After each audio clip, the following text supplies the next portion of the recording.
परमेश्वर के धन्य नाम की महिमा हो। प्रभात मनन के सत्र 2885 में आप सभी का बड़े प्रेम के साथ स्वागत करता हूँ। आइए आज के मनन के लिए हम पढ़ते हैं प्रकाशित वाक्य अध्याय 10 पद 9 और 10। मैंने स्वर्गदूत के पास जाकर कहा, ये छोटी पुस्तक मुझे दे। उसने मुझसे कहा, ले इसे खा ले, ये तेरा पेट कड़वा तो करेगी पर तेरे मुंह में मधु सी मीठी लगेगी। अतः मैं वो छोटी पुस्तक उस स्वर्गदूत के हाथ से लेकर खा गया। वो मेरे मुंह में मधु सी मीठी तो लगी, पर जब मैं उसे खा गया तो मेरा पेट कड़वा हो गया। हमारे कल के मनन में हम खुली हुई पुस्तक के बारे में कुछ बातें देखे थे। छोटी सी खुली हुई पुस्तक को खाने के लिए यूहन्ना से इसलिए कहा ताकि वह उन बातों की जो उस पुस्तक में आलेखित है विचार करने के पूर्व उससे समझे और मनन करे। खुली हुई छोटी पुस्तक में आलेखित बातें प्रभु यीशु शैतान और उनके साथियों को हराकर धरती का अधिकार पुनर्स्थापित करने की है। शैतान इस संसार का हाकिम है वर्तमान में। यूहन्ना 12:30 और इफिसी 2:2। इफिसी 2:2 में शैतान के लिए उपयोग किया गया हाकिम शब्द या यूहन्ना 12:31 में उपयोग किया गया सरदार शब्द स्वामी अथवा मालिक अर्थ से उपयोग किए गए शब्द नहीं है, बल्कि कुछ अधिकार, सीमित अधिकार प्राप्त कोई ऑफिसर अर्थ है। शैतान धरती का स्वामी नहीं है। स्वर्ग से गिरा दिया गया शैतान को सीमित कुछ अधिकार परमेश्वर से प्राप्त है।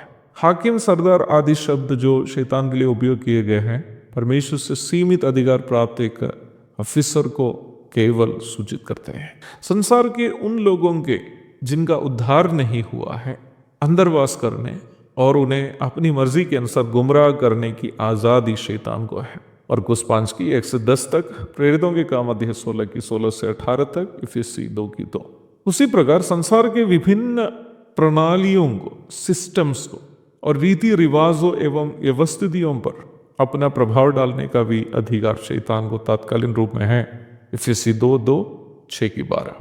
परंतु इन तात्कालीन अधिकार प्राप्त हाकिम का घमंड इतना है कि वह अपने स्वामी के सामने भी अपना अधिकार दिखाने लगा। मत्ती अध्याय 4 की 8 और 9। वो अपना तात्कालीन अधिकार को स्थायी अधिकार समझने लगा या स्थायी अधिकार बनाने का प्रयास करते रहा।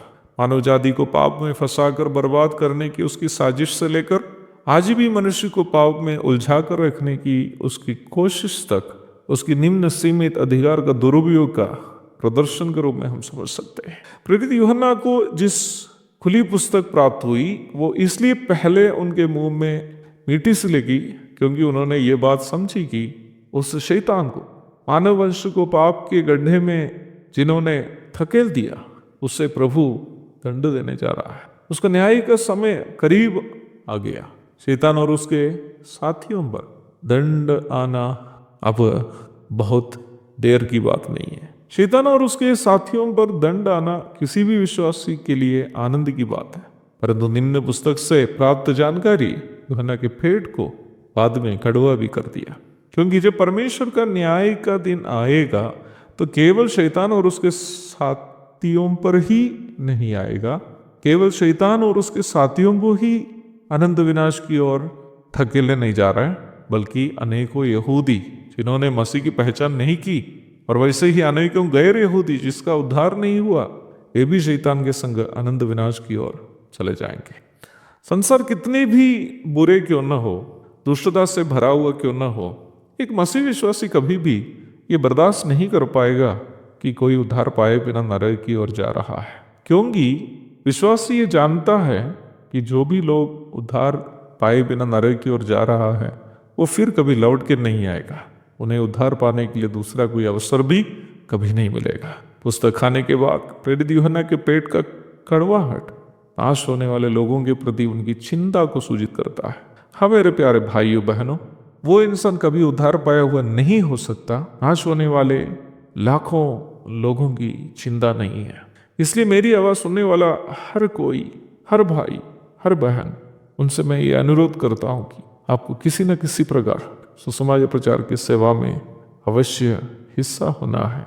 यदि आपने वास्तव में उद्धार पाया हो, वो चाहे प्रचारक के रूप में हो या सेवा कार्यों के द्वारा, जैसे अनाथ बच्चों की सेवा, विधवाओं की सेवा, बीमारों की सेवा या आर्थिक सहायता प्रदान करने के द्वारा, क्योंकि नाश होने वाली आत्माओं का बोझ हमारे उद्धार का वास्तविक अनुभव का वो एक संकेत है। पहला कुरिन्थियों 9 की 16 और 17। एक और शुभ दिन की धन्य कामनाओं के साथ आज का मनन मैं यहाँ समाप्त करता हूँ। प्रभु आप सबको आशीष दे।